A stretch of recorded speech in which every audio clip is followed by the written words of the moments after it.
Welcome.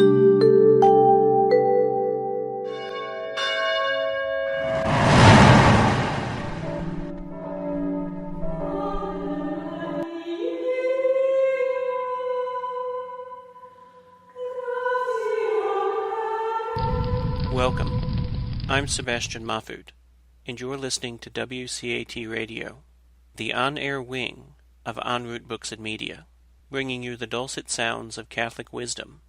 Good evening, everyone. Welcome to Christian Democracy, where we talk about Catholic social teaching in the light of contemporary affairs. My name is Jack Quirk. We begin with a prayer. Father, let us be the hands that bring food to the hungry, drink to the thirsty, welcome to the strangers, clothing to the naked, care for the sick, and comfort to the prisoners. May everything that is said here be in furtherance of these things and of your truth and love. Through Christ our Lord. St. Joseph the Worker, pray for us. My guest tonight is Dr. Sebastian Mahfood. He's a professor of interdisciplinary studies, serves as Vice President of External Affairs at Holy Apostles College and Seminary in Cromwell, Connecticut. He's the Provost of the Sacred Heart Institute for the Ongoing Formation of Clergy in Huntington, New York, and Director of the Catholic Distance Learning Network. He is a lay Dominican of the Queen of the Holy Rosary chapter in the province of St. Albert the Great. He holds a doctorate in post-colonial literature and theory from St. Louis University, along with several master's degrees in the fields of comparative literature, philosophy, theology, and educational technology.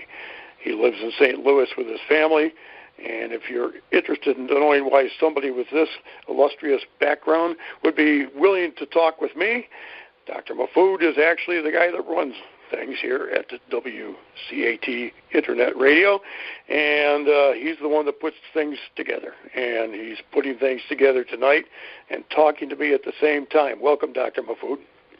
Welcome, Jack, and thanks for having me on your show.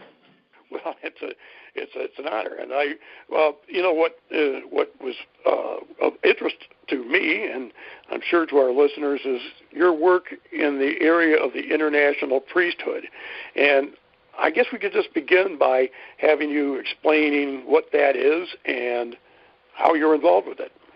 Well, certainly. I've been involved in priestly formation since the year 2000, so 18 years now.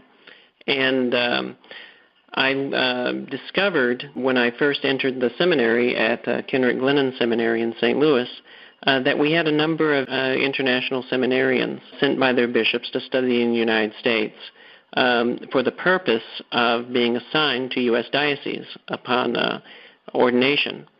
So my interest in the presence of international priests in the United States and international seminarians in the United States stems from that experience at Kenrick Glennon Seminary. Okay, and we do have a lot of priests from outside of the United States going on. I know it used to be common for a lot of priests to come from Ireland, but nowadays I see them coming from all over the place. I think most of the priests that come from Europe come from Poland now, but I've seen a lot of priests coming from Africa, and I guess Asia and Latin America is also a place where we receive priests. Why are we getting so many priests from outside of the country? Well, we've always had priests from outside of the country in the United States. When the country was first formed, we had priests come from the places from which the colonists were coming. So we had priests from France and priests from Ireland and priests from various other places in Western Europe. And then at a certain point, we began producing enough native vocations to be able to support the needs of the indigenous population, or I guess the American population that had grown up in this country for all the years that we've been here. In roughly around the 1950s and the 1960s, if you walk into any seminary and look at the graduating classes for those years, you'll see very large graduating classes. We had priests coming through minor seminaries, which are high school seminaries, which take the 4 years of high school and then the first 2 years of college, moving from minor seminaries into major seminaries, which were those last 2 years of college, and then the 4 years of priestly formation, and then moving into the priesthood. And so in the 50s and 60s, we had a boom in the number of native vocations we were able to foster. And if you look at a chart put out by the Center for Research in the Apostolate, CARA, you can see in 1968 we had 16,000 seminarians in minor seminary, and then a gradual decline over the next 50 years. We only have about 350 or so seminarians in minor seminary today. As minor seminaries are practically non-existent. And more on that can be found in a book by Bob Anello called Minor Setback or Major Disaster, The Rise and Demise of Minor Seminaries in the United States between 1958 and 1983. And he really tracks the reasons for that decline and for the loss of what we would call native vocations in this country. So how do we fill the vocational need with the large number of immigrants that we have coming into this country from all over the world? In particular, what we used to call the third world, what we now call the developing world.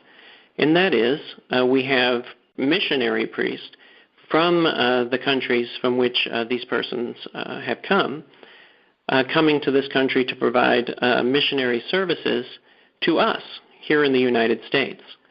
So you can see a gradual increase in the number of non-native priests from developing countries, from India, from Nigeria, from Uganda, from Tanzania, Central and South America, Vietnam, other places in Asia. And we have in this country now about 6,000, I would say roughly, international priests, and probably as many international seminarians. And the real researchers behind this were two men named Dean Hoagie and Father Anieta Akure. And they wrote in the year 2006 a book. They published a book called International Priests in America, Challenges and Opportunities. And Anieta Akure wrote for me an update in 2012 that will be included in a book that's coming out next week called Missionary Priests in the Homeland, Our Call to Receive. That was compiled by me and soon to be Bishop Richard Henning. So he will be ordained a bishop on Tuesday, July 24th. So right now he is Bishop-elect Richard Henning, and I am waiting until Wednesday to publish this thing so that I can put bishop on the cover. That sounds like a good thing. You know, when you mentioned the chart, I almost said hold it up for the audience, but then I remembered this was radio. You know, I wanted to ask you, when it comes to that. Now, you know, first of all, when we think about international priests coming to the United States from all over the world, in a way, it is a witness to the international character of Catholicism itself. So that's a very positive thing. But on the other hand, we see U.S.-born Catholics having, a kind of reticence to enter the priesthood? Is that what I'm hearing? And is there any answer as to why that's going on?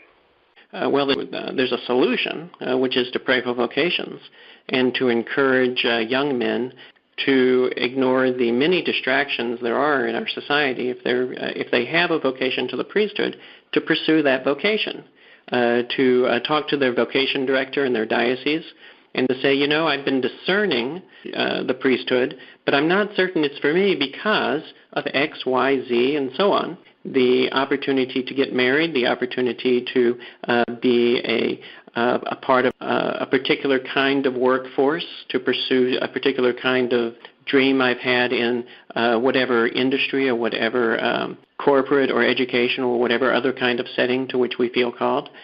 And part of it is we live in a very secular society, a very materialistic society with a lot of opportunities to pursue particular kinds of things we want to pursue that don't entail our pursuing what we may feel to be an actual and authentic call to the priesthood. And so you see a lot of older vocations occurring now in the priesthood. You see a lot of people coming back, what we call second career men almost, where they have been married and widowed or annulled or whatever other situation in life may have occurred that would have kept them out of entering seminary in their 20s. And we used to call older vocations people who entered seminary in their 20s. Younger vocations or on-track vocations were people who came in through the normative route of high school seminary, of minor seminary. So we end up at Kenrick Glennon Seminary, for instance, we ended up with a lot of men who were average age in their mid-30s. And those who were over the age of 40 would form elders groups. And they would come in having had an entire career or entire experience for a couple of decades in some secular industry or secular ministry. And they would then enter into priestly studies and then bring to their priestly formation that life experience or that prior experience they had had earlier. And, for many of them with whom I spoke, they said they had always felt some kind of calling into this kind of work, into priestly ministry or into something of that nature. Even when they were laymen, they would pursue lay ministry because they felt called to do the work of God. But it wasn't until some event occurred in their life that they actually took that step, and a very important step, into their vocation director's office and said, okay, let's look at this seriously and practically. How can we make this work? It's interesting you bring this up. That first of all, there's when you talk about what's keeping young men away from the priesthood these days, I can't help but think about the fact that the people have to genuflect to the two chief deities of the United States, and I mean, of course, sex and money. Okay, those are the things that everybody has to genuflect towards. And it's been a long time since I've been a teenager. It must have been like in the 1800s or something. But what I remember was that there was a sense that you were not going to be complete until you had a sexual experience, and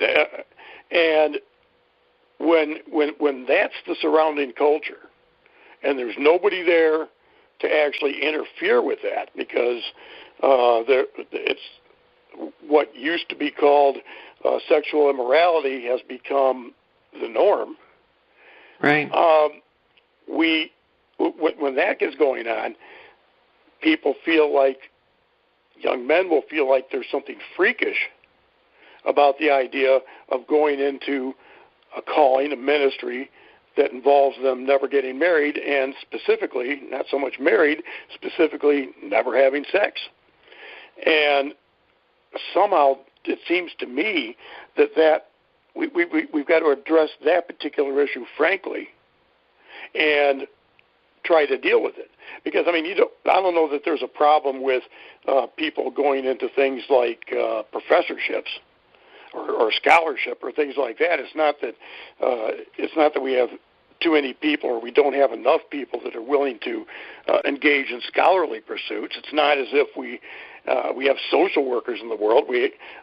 There's men that are willing to enter into service, like doctors. That they get educated, at least as much as seminarians do, and so on.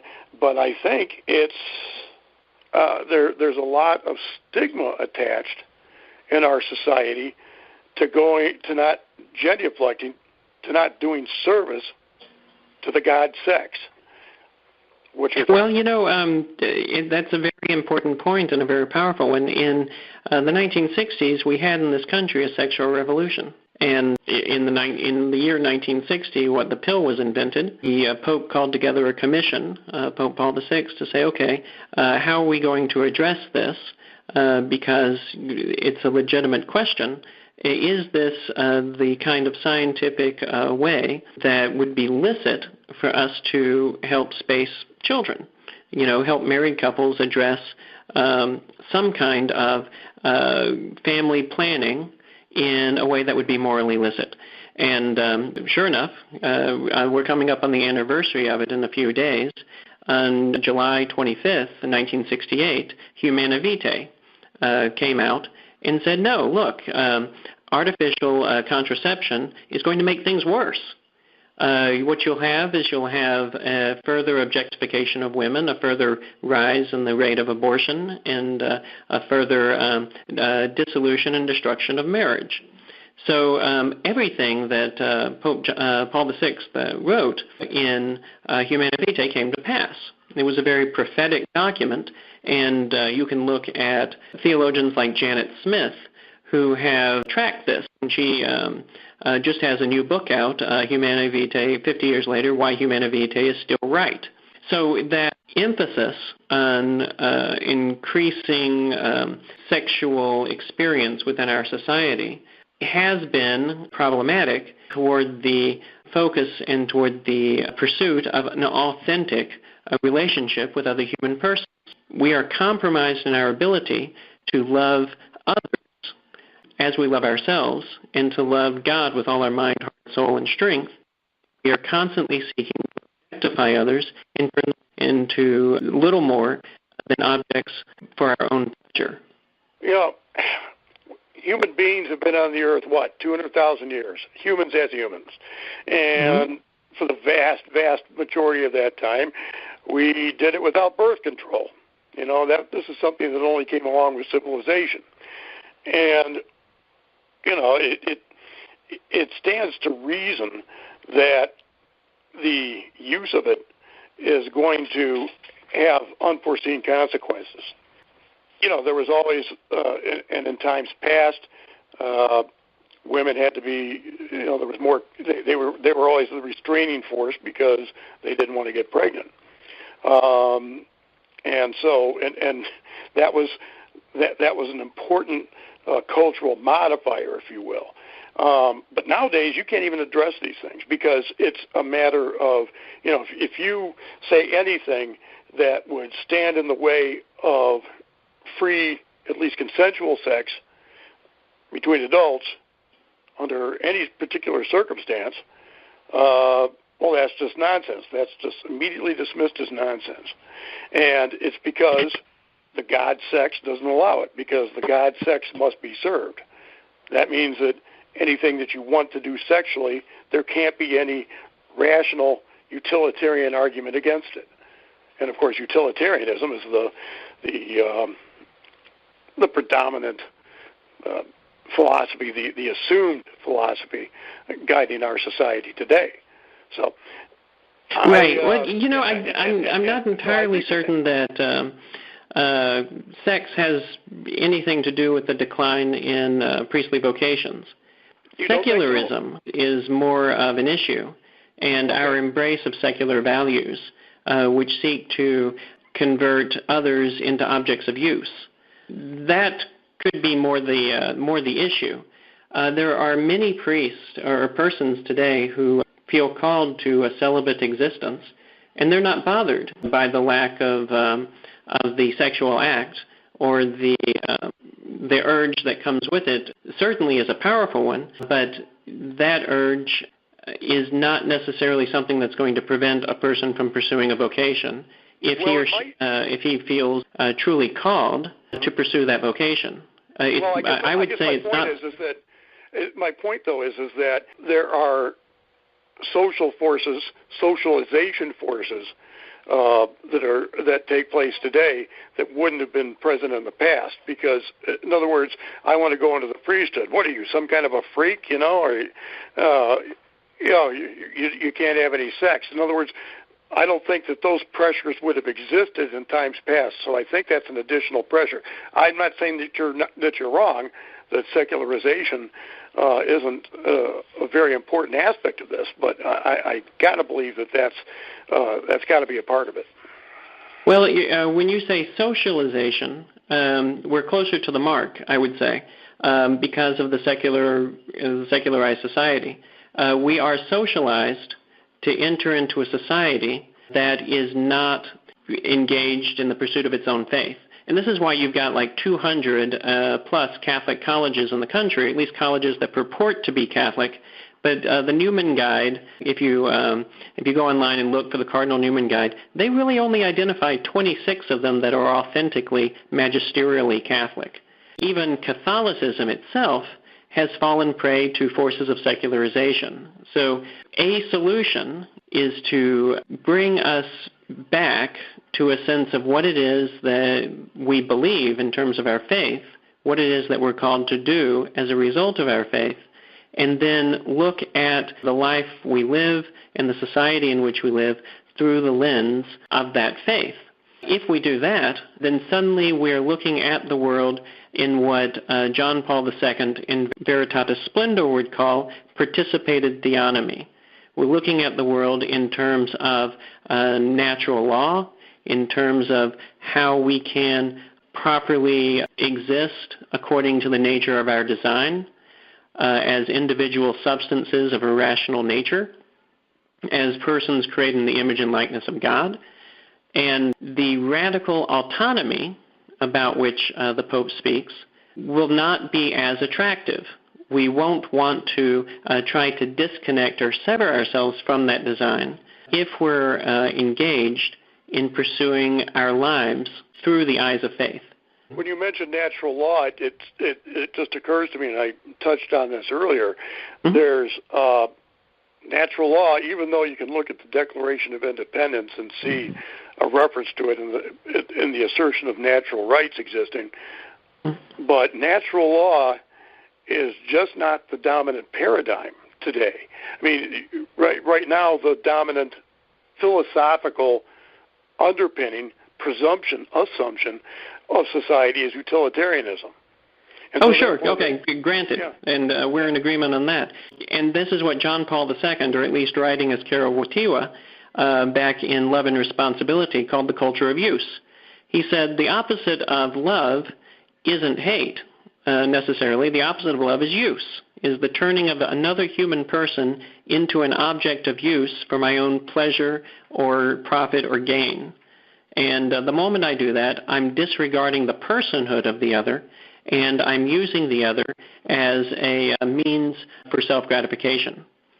And that is the key of what it is we should not be doing in our secular society. In the secularization of society, in the utilitarianism of society, we tend to do that. So I would say that those social forces are very strong. It's like what Darth Vader says in the movie Star Wars. He says, "You don't know the power of the dark side." I can't do his accent very well, but that's basically what he's saying. And the power of the dark side is one that draws us into self-gratification, into the pursuit of pleasure and the avoidance of pain, when what we should be pursuing is good and the avoidance of evil.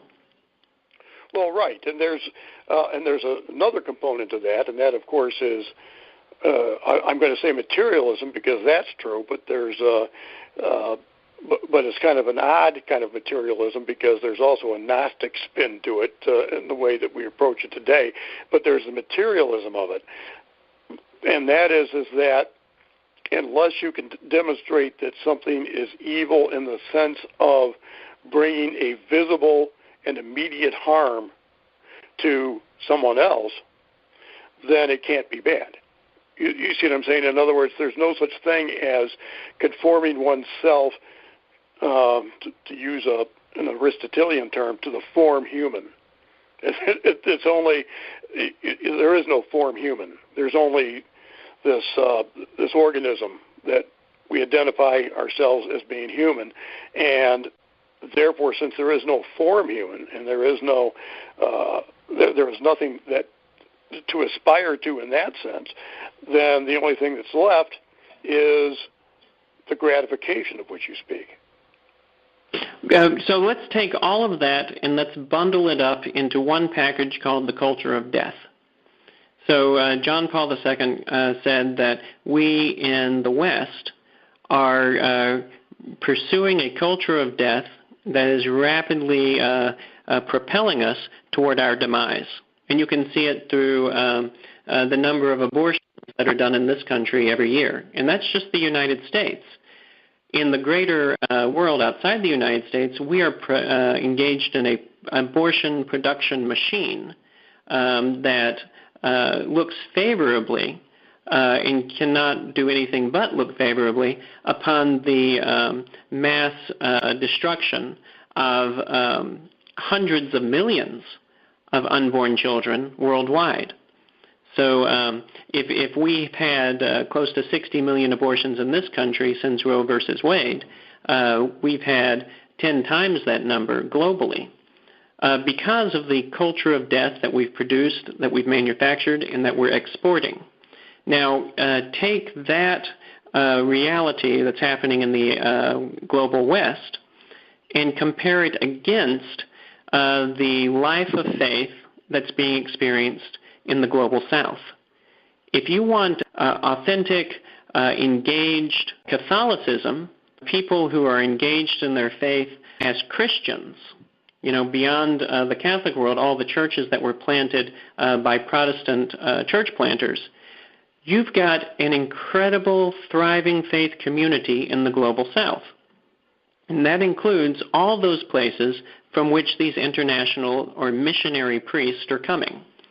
So imagine the impact of a large number, at this point maybe between 10 and 12,000 international priests and seminarians coming from the global South, from the global East, to the United States, to the heart of the culture of death.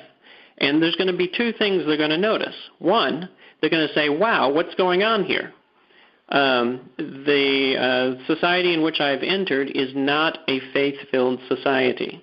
It's a society that has all of those negative characteristics that you and I have just articulated. And it's a society that is sometimes adverse toward having the truth preached to it. So as Christians, as Catholics, we are told we have to preach truth to power. But the moment we begin preaching truth to power, we start getting a backlash. So imagine missionary priests who are used to being able to thrive within a faith-filled environment suddenly finding themselves in a faithless kind of wasteland. Not to characterize the entire West in that way, there are incredible pockets of faith and beauty and truth and goodness here in the West. And we can see them in home schools that are oriented toward the Catholic faith, that are living their faith. We can see them in schools like the Angelicum Academy and other kinds of homeschool organizations. We can see them in authentically Catholic colleges, like those listed by the Cardinal Newman Society. But they are fighting against a culture that is seeking to silence them. Take, for instance, certain social media outlets. I won't name any, but there are some that consider pro-life speech to be a form of hate speech. There are groups out there that say that if you are pro-life, you are anti-woman, and that you, in fact, hate women. I would say the fact that the number of women are pro-life, but anyway, yeah. Oh, right. Well, I would say that half the people that go into an abortion clinic die. Literally half of them. Okay, I did not know that. Well, if you consider that the half that's being that's dying are the half that's being aborted. Well, I see what you mean. So in other words, I would say about half of those statistically are women or future women. They're young girls that are being killed. So to say that somebody who is pro-life hates women is really twisting the argument and turning it around on its head. Somebody who's pro-life actually has a great deal of respect for women, much more so than those who are out there promoting the culture of death and saying that... I'm sorry, another point about that, though, is that is mind-blowing, is that when is the modern women's movement began, when women didn't get the vote in the United States until 1920, but but abortion has been with us for centuries. Oh, sure, right. So why do we? So what? We think all of us that was a form of women's liberation back then? Of course not. It was. If anything was patriarchal, it was that. So I mean, Yeah, no, it's the lack of a sense of history that gives that argument any traction at all. Well, consider Susan B. Anthony. Susan B. Anthony was a very strong women's rights advocate, but she believed that abortion was an evil. Then you come around to the next generation, Margaret Sanger, believed that it was the greatest and highest good for large families to kill their youngest children and to start reducing family size, especially what she considered to be people who were unfit to give birth. Now, if you imagine any form of misogyny that could exist, there's nothing more evil than that sentiment right there, that we are better off by killing those who should not be here to inconvenience us or to cause our society or culture to change in a way that would reflect what Margaret Sanger felt to be unfit persons. So it's just interesting how the women's movement, if you were to call it a women's movement, and it's characterized as such, would have morphed into being a lead proponent of the culture of death. Well, and so this is the world that these priests from outside the country come to, and I imagine that's got to be overwhelming. Not only is it overwhelming, it's also potentially very lonely kind of experience they will have when they enter into even a parish community, and they start trying to engage people in the life of faith that they've known back home, and they find that even well-meaning Catholics who want to pursue their faith are not used to pursuing it in the way that we're called to pursue through the Gospels. You know, we're called to the Eucharist, for instance. And every Sunday, at least every Sunday, faith-filled Catholics should attend Mass and should participate in the Eucharist. If you look at the statistics across the Church, there are many Catholics who don't go to Mass. They're, go to any Mass on Easter or Christmas, and you'll see that the number of persons filling the hall, the parish on that day, are many more than the number of persons who fill it on, on a regular Sunday, aside from those two Sundays. So the lack of engagement that even we Catholics have in our own faith tradition is probably a very disconcerting and probably a very disheartening kind of phenomenon that they would experience right off. Well, religion is such a sideshow in American society. It's something that you do when you have the extra time. But if you've got something else you got to do, well, then you just go do it. It's not central. Right, and this brings us back to that conversation we were having at the beginning, where there's so many distractions. It's hard for even those of us who want to have a life of faith to pursue it, even when we may feel like we're hearing a call to the priesthood. There are too many other things for us to be doing at any given moment than for us to be going to reconciliation or going to Mass or engaging in some meaningful way in some apostolate within our parish community. Well, so now what kind of welcome do these priests from beyond our borders receive when they get here? Well, when I was at Kenrick Glennon Seminary, I was taking part in the work of priestly formation. I was teaching the students, I was working with the faculty, I was doing a lot of things within the seminary that brought me into contact in a very meaningful way with international or missionary seminarians. I met a man named, at the time, Monsignor Richard Henning. And Monsignor Henning participated in a Catholic Distance Learning Network course with me.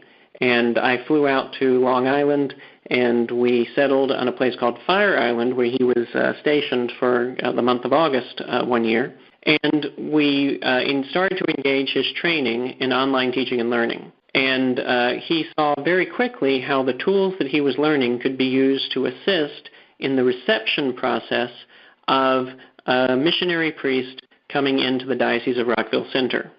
And he said to me, we don't treat our priests as well as we could. He said he knew of some cases, in many cases, when the priest showed up in the United States, the first thing he received was a letter informing him on when he was going to be going home. And he said, that's not exactly the kind of welcome that we want to give to people. Hello, welcome to the United States and to your next 5 years of priestly ministry in the Diocese of Rockville Center. Here is your letter of appointment that has your end date on it. We talked to some priests because we went out and we gave conferences in various places, one of which was in Minnesota, and a Polish priest came up to me and he said, I had the worst experience myself. I came to this country and I was jet-lagged. Somebody handed me the keys, told me where I was sleeping, and said I had Mass at 6 a.m. the next morning. There was no orientation or preparation or even tour of the sacristy to figure out where the vestments were and things like that. Many of the international priests with whom we spoke said that they didn't have the relationships within the community where people wanted them to do weddings, baptisms, and funerals. So they would be assigned to do the masses that the American priests did not want to do. And so, for instance, they would end up doing 5 and 6 a.m. masses every weekday in order to free the American priest up for whatever it was that they could have otherwise been doing to prepare for the weddings, baptisms, and funerals. So they're just getting exploited. Yeah, well, they considered, in one case, one of them said he really considered himself a sacramental dispensing machine. He wasn't able to integrate into a community that would have embraced him and welcomed him in the way that he used to be. He was used to being embraced and welcomed in his homeland because of some barriers to entry that he couldn't get beyond. So one, for instance, place.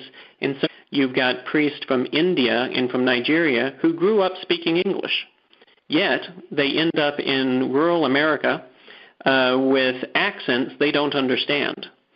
And moreover, the people in those areas don't understand their accents. And they say, you should really learn English before you come over here. And they said, look, I grew up speaking English. It's my native language. I have an accent, and I grew up in a different place.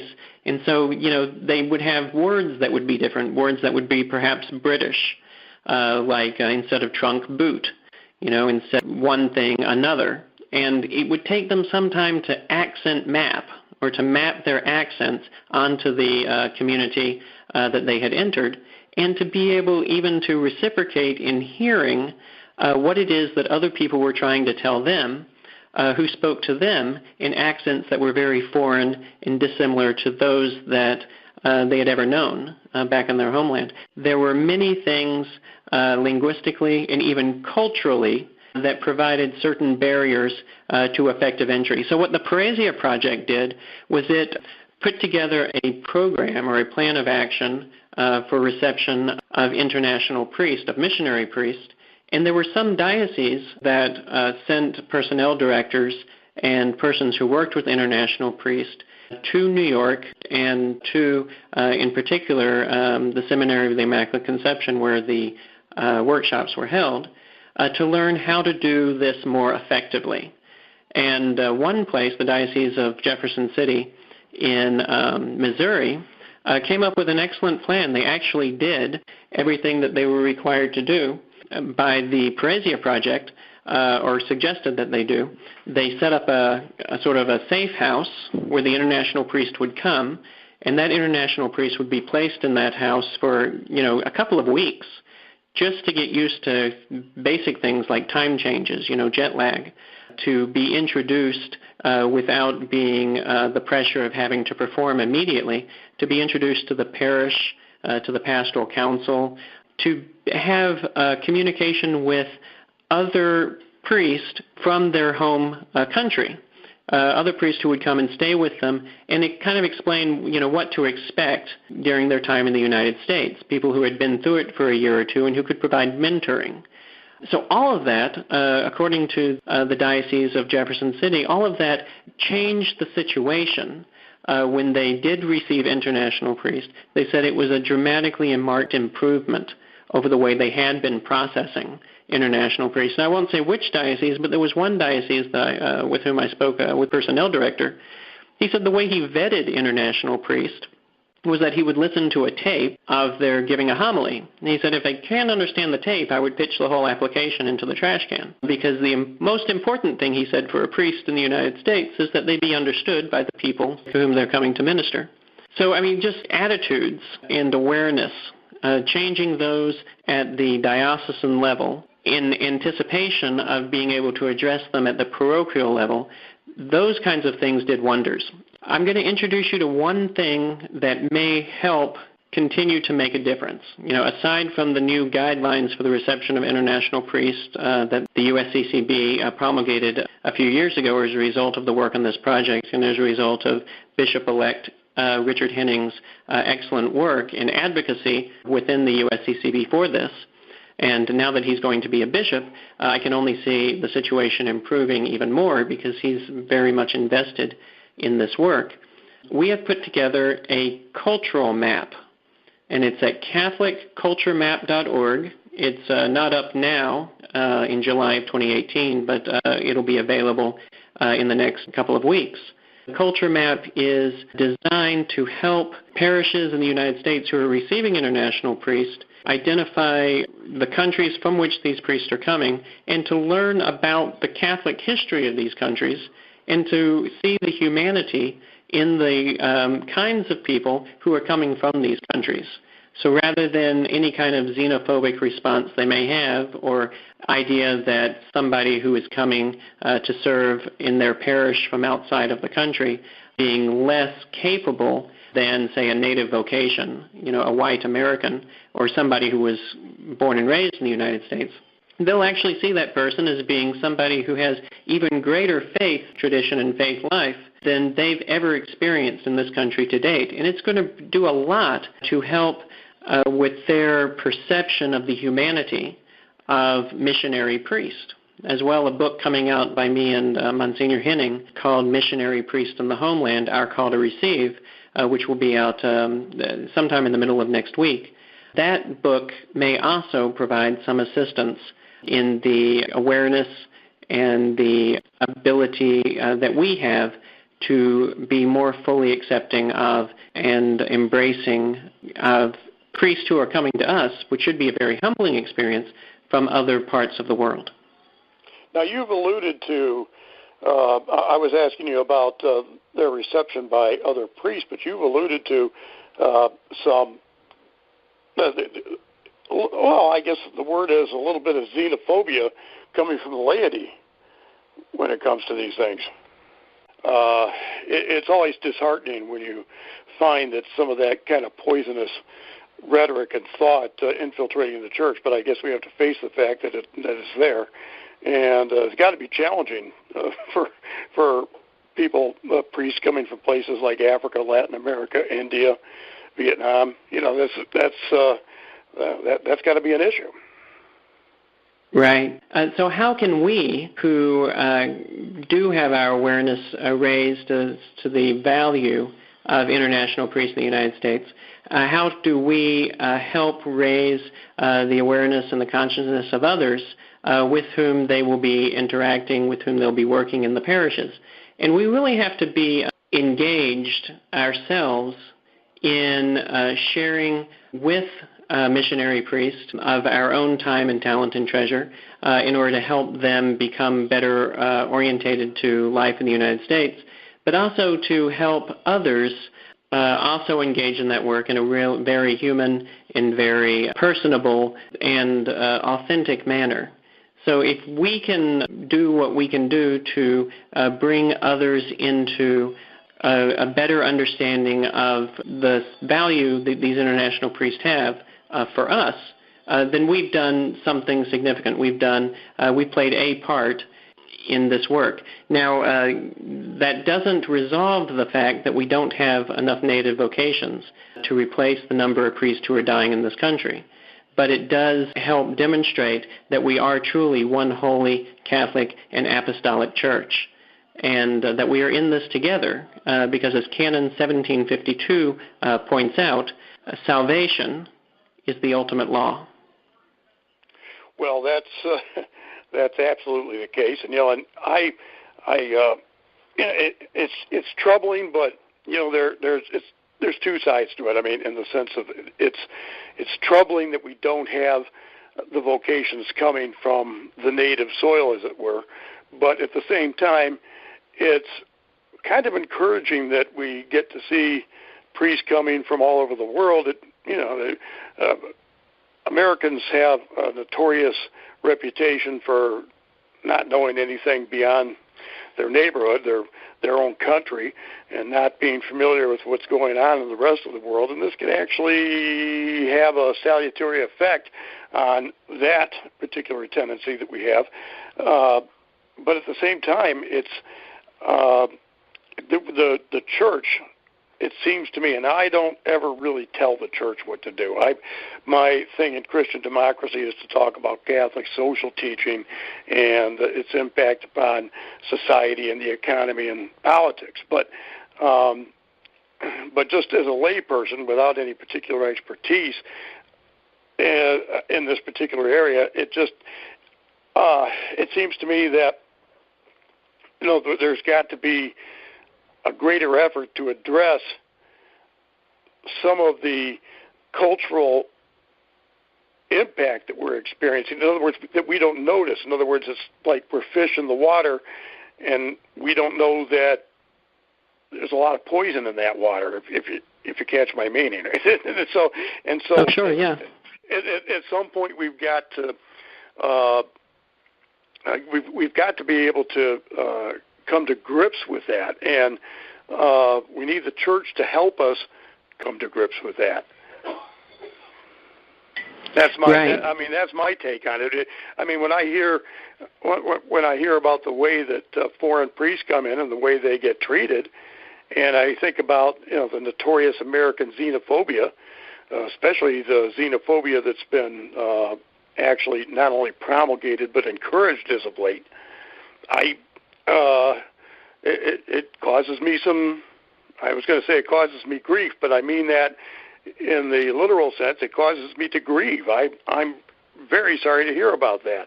The church, if anything, ought to be welcoming, and we need to find a way to fix that, I think, and I think that you're well on the way to doing that. I really have a lot of admiration for the fact that you've taken this by the horns and are working on it, because it's really necessary.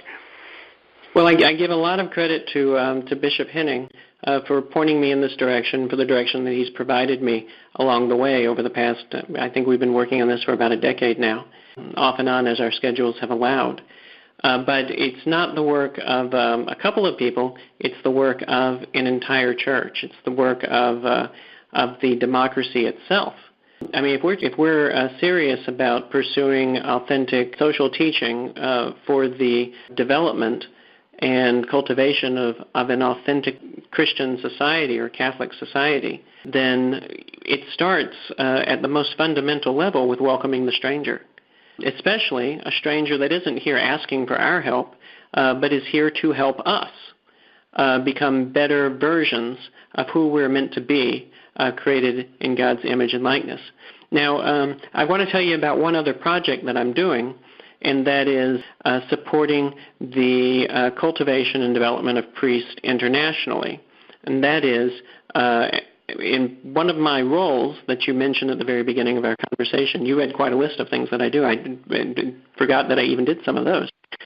That's what I'm here for, to let you know what you're doing, right? Yeah, it's quite the work. But at Holy Apostles College and Seminary, we made it possible to give scholarships to 55 priests, religious sisters, and lay ministers in the country of Eritrea.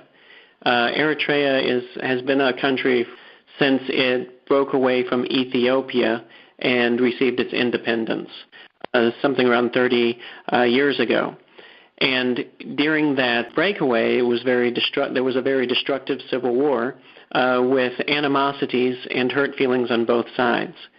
So the church in Eritrea is endeavoring to provide the sacraments and provide a faith-filled life experience, and to preach the gospel and to evangelize, and even to engage where necessary in the appropriate apologetics. It's trying to do all of that under a very heavy yoke of governmental oppression and of engagement. 2/3 of the country is Islamic.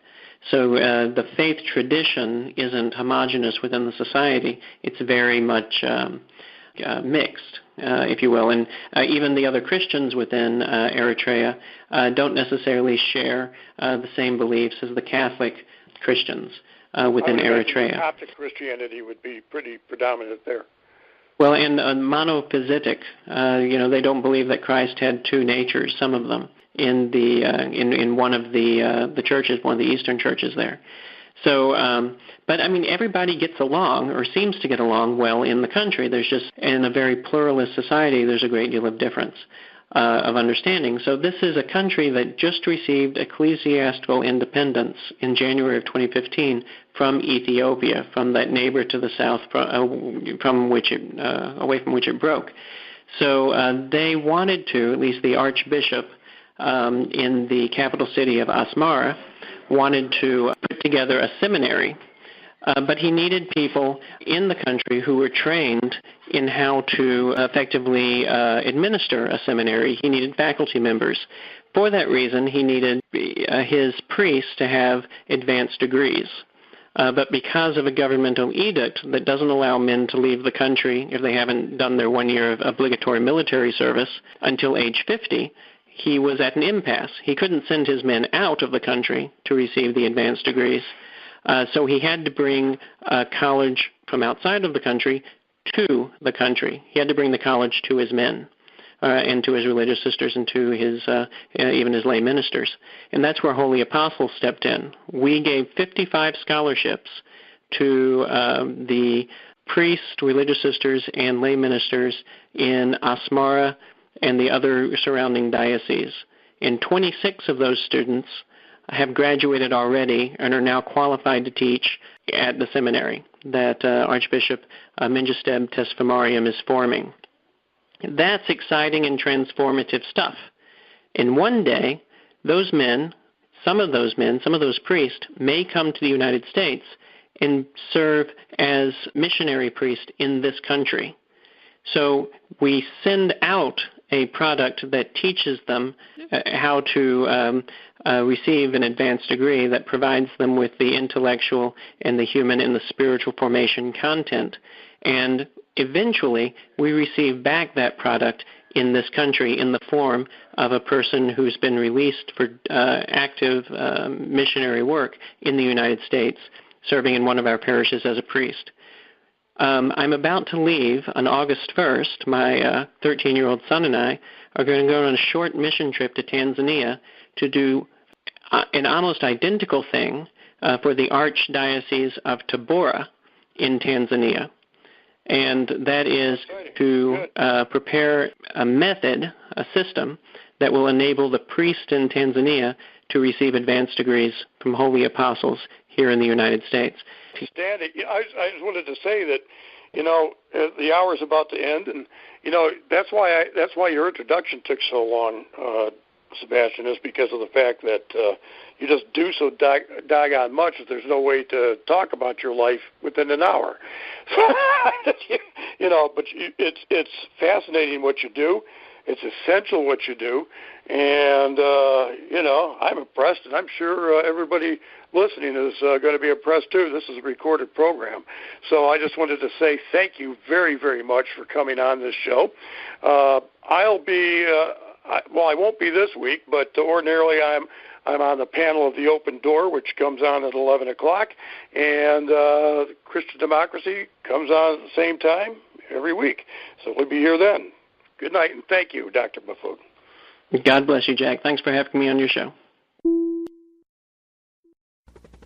We hope you enjoyed the program and will join us back for another show on WCAT Radio. This is Sebastian Mahfood. Good day.